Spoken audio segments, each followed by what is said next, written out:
Ya estamos con toda la información internacional y con Rolando Escaró, que nos hemos quedado en shock escuchando al alcalde de Sayán diciendo ante la pregunta de Stephanie Medina de no hay plan de A, de B, de C, de D.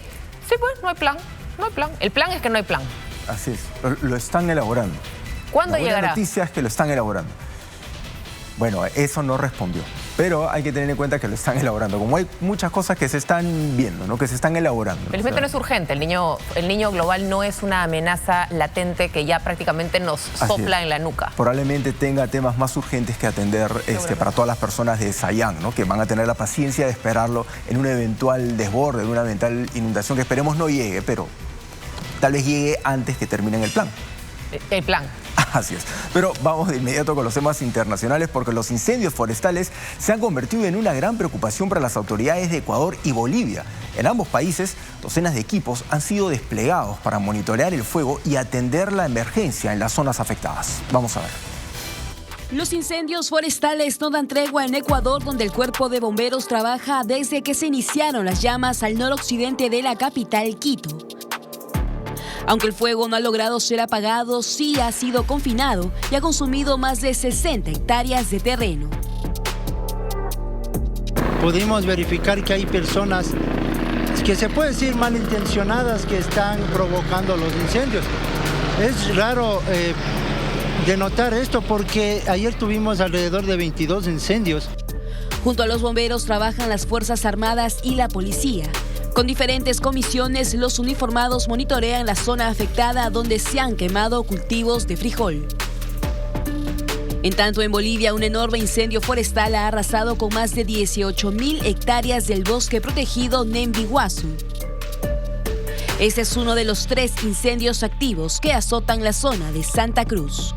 Se logra controlar una parte y cuando acordamos aparecen cordones en otro sector quemado. Entonces nos preocupa la situación que se da por las comunidades campesinas de nuevo asentamiento que no controlan la manera en la que trabajan con el fuego. Se han desplegado helicópteros para ayudar a los bomberos y a las autoridades en tierra, mientras que se ha declarado la alerta roja para maximizar esfuerzos y evitar que el fuego llegue a las zonas habitadas. Ese es un tema de suma preocupación y gran urgencia por la cantidad de hectáreas que se están destruyendo. Muchas son zonas de cultivo, son zonas agrícolas que están quedando destruidas tanto en Ecuador como en Bolivia. ¿Qué campos son los que se están viendo afectados? Papa, cebada, soya, en el caso de ambos países. En el caso de Ecuador, por ejemplo, muchas zonas donde se cultivan cítricos, por ejemplo. En el caso de Bolivia, papa, extensiones de campos de cebada, que ya habían sufrido percances, ya habían sufrido destrozos en el caso de Bolivia por las heladas que ocurrieron entre junio y julio. Y ahí vemos todos esos productos que no se van a recuperar, que no se van a poder importar, que no van a servir para atender la demanda interna. Una crisis que tiene muchas aristas. Así es, especialmente en el caso de Ecuador. O sea, si vemos la situación en el caso de Ecuador, estos incendios que están dejando personas sin un sustento en medio de una inestabilidad política. Hay elecciones ahora muy pronto, en octubre, pero también hay una ola de delincuencia terrible. Un tema bastante complejo. En Bolivia ocurren los incendios, pero tienen zonas, como hemos estado viendo, afectadas por las sequías que son durísimas, que están también acabando con grandes extensiones de campos de cultivo.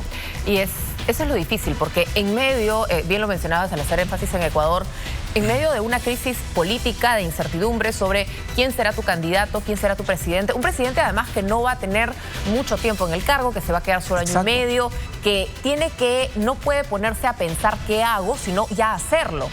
Se han dejado los planes, se han dejado las partidas de dinero, se ha avanzado algo en medio de la delincuencia tan terrible que hay en Ecuador. Así es, o sea, y vemos, así lo convertimos un poco a nuestra realidad, esta respuesta del alcalde en Sayán. Dice, bueno, no tenemos un plan, ya se está haciendo, o sea, pasividad total, o sea, totalmente tranquilo por lo que pueda pasar, aparentemente no le preocupa. Y en Ecuador están en medio de una situación similar. Imagínate atender una emergencia por incendios forestales mientras estás tomando precauciones para eventuales inundaciones. O sea, son dos cosas totalmente opuestas. Los incendios son una realidad, o sea, ya están ocurriendo, pero te tienes que preparar para lo que puede venir más adelante en medio de todo el contexto que tienen.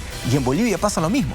Tienes zonas que se están inundando y otras zonas donde no hay nada de agua y otras zonas con incendios forestales. Y vimos aquí también que hubo incendios forestales. Claro, como no pasan en la capital, a veces creen nuestras autoridades que no son importantes, que no destruyeron grandes zonas, pero duraron más de varios días y no había cómo aplacarlos.